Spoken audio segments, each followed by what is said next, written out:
For years, scientists and astronauts have spent lots of time living in outer space, with more astronauts heading towards the space rendezvous, the International Space Station.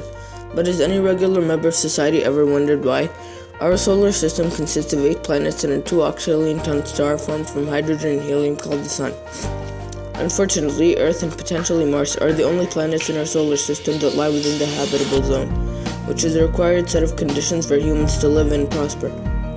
This means that living in outer space won't be such an easy task to accomplish. One of the reasons living in outer space is helpful is that if we live far away from planet Earth, our harmful contribution to global warming would decrease. Studies show that the global temperature increases by at least 1 degree Celsius every year due to the emission of greenhouse gases such as carbon dioxide and our exploitation of non-renewable natural resources such as oil and gas, which have increased their concentration in the air by over 40% since the beginning of heavy industry. The reduced emission of greenhouse gases will help Mother Earth recover from the damage that we caused her. Another benefit of prospering in outer space is that it helps reduce the growing problem of overpopulation. Currently, Earth is home to 7,503,378,030 human beings, and that figure is constantly rising. Having people sent to live in space will alleviate or at least slow down the problem of overpopulation. This in turn will help us maintain our natural resources for longer and will allow for more prosperity in Earth without worrying about overcrowding. Discovering new elements or traits for elements that we have but rarely known about is another reason for living in outer space. There's no doubt that the elements which are currently in our periodic table are not the elements that are available in a vast Milky Way galaxy, as well as other neighboring galaxies such as Andromeda.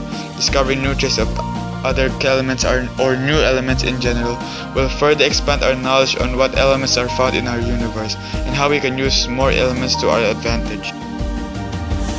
However, living in outer space on the ISS is not all happy and merry like one would think it would be.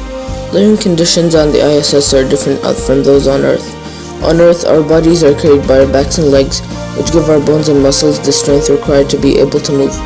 On the ISS, however, astronauts float around, not using their legs very often. This causes the muscles and bones to become thin, making them weaker. This requires the astronauts on board to exercise at least once every day, as well as stick to very strict nutrition to maintain overall physical health. Living in outer space can also contribute to developing cancer cells in your body. Once you leave the Earth's magnetic field and atmosphere, subatomic particles fly around at speeds close to the speed of light. This deadly radiation is referred to as space radiation, which can cause cancer, as well as cataracts and even Alzheimer's. When these particles interact with the aluminum hull of the spacecraft, their nuclei blow up, emitting more superfast particles called secondary radiation. The solution comes at the hands of something called artificial gravity. The way this works is by spinning around, harnessing centrifugal forces, thus simulating the level of gravity that is felt on Earth.